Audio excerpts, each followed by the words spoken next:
Okay, so I start this video off by saying that ayahuasca is a profound tool for healing, and I healed my IBS and treatment-resistant gut issues in 3 ceremonies with ayahuasca when 5 different doctors in Australia, working for 3 years, made practically no difference to my IBS and gut issues.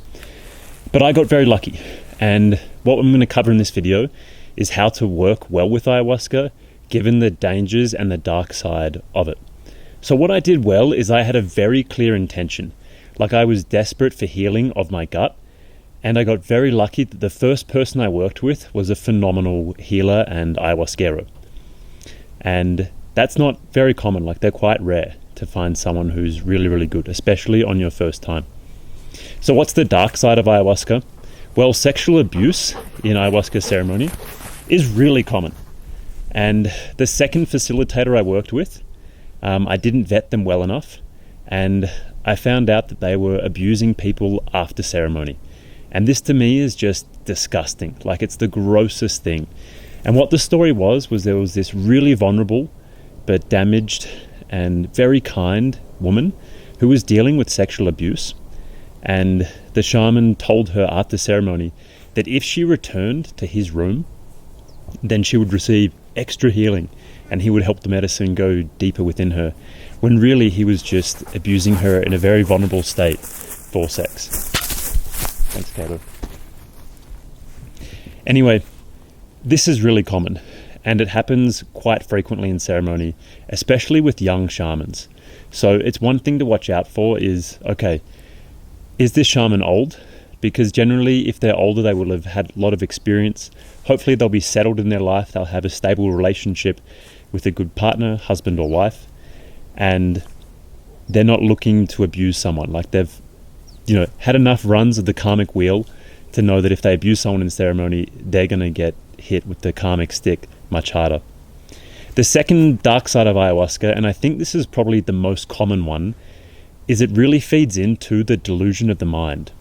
And what I mean by this is that whatever we bring into ceremony, ayahuasca is going to act like a microscope and an amplifier and really blow that up to let us see it, explore it, play with it, and kind of understand it.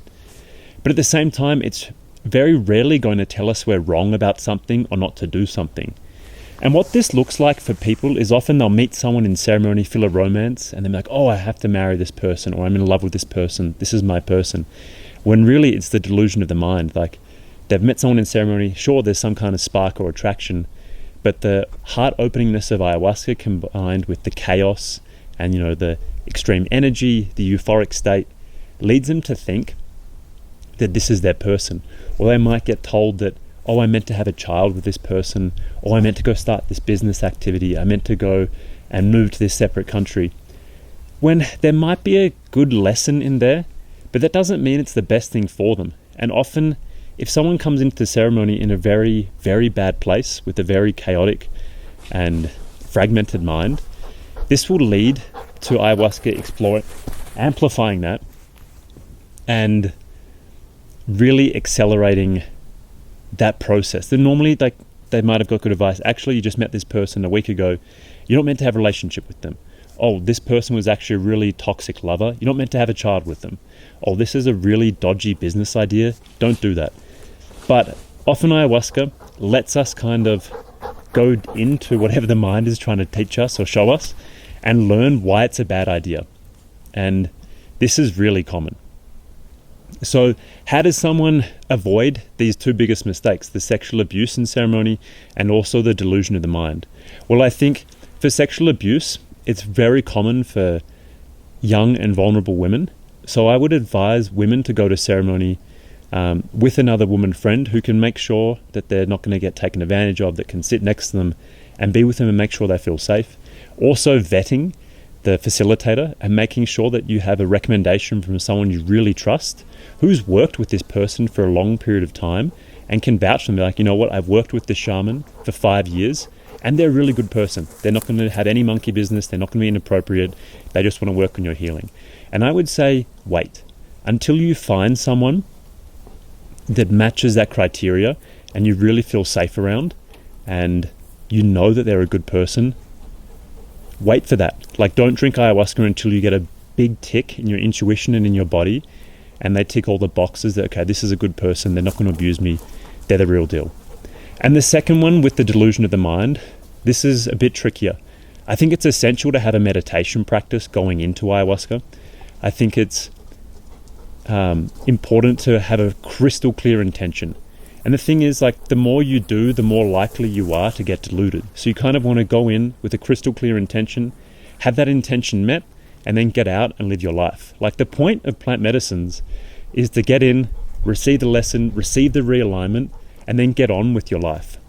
And for me, for the first 5 years of working with plant medicines, I used transcendental meditation. And this was really good to teach me how my mind tricks me and deludes me. And to teach me about the chatter of the mind, to teach me of the rabbit holes it'll take me down, to teach me of its like patterns and seasons and movements. And to learn how to navigate the mind and how not to be consumed by it. And I think any type of meditation practice is good, whether it's transcendental meditation, just listening to your breath, Vipassana, or any type of Buddhist meditation, I think is fantastic. And I would recommend someone to have 6 months of like steady meditation practice every day before they work with plant medicines. And just to go back to intentions for a second, I think you should have a crystal clear intention. Like, help me get over my depression. Help me get over this heartbreak or loss. Help me deal with my anxiety. And really work with a therapist or mental health professional for a month, 2 months before you come to ceremony to really refine down and navigate exactly where you think this issue could be coming from. The other one that I recommend to people is to try and clean up your life before coming to ceremony. So this means like getting off social media, not watching pornography, trying to spend as little time online as you can, trying to spend more time in nature, exercising and eating well. And the more you can clean up your life and your mind before you come to ceremony, the easier the ceremony is going to be. Like, you won't have to deal with as much chaos and navigate through kind of the sea or maze of chaos. And you'll be able to get to the core of your issue much easier. And I think it's good to have 1, maybe 2 intentions, and that's it. And the final thing is to take a long-term approach to plant medicines. Miracles do happen in ceremonies with working with plant medicines, but we shouldn't really be relying on them. I think it's best to see ayahuasca and other plant medicines as powerful tools that help us, purge, help us get rid of heavy energies and emotions, and then help us have like a 1 to 2 degree realignment in our life, which then leads to like the trajectory of our life changing on a much longer term basis. So a lot of people get frustrated in ceremony, like, oh, I did all this work, I traveled to this different country, I paid all this money, and I'm still where I'm at. That's kind of the point. The point is to change your psyche, to let go of things, to have like a 1 or 2 degree realignment in your life, and then move forward and create a better life. Anyways, I hope that's helpful, and I wish I had known these things when I was starting out with ayahuasca.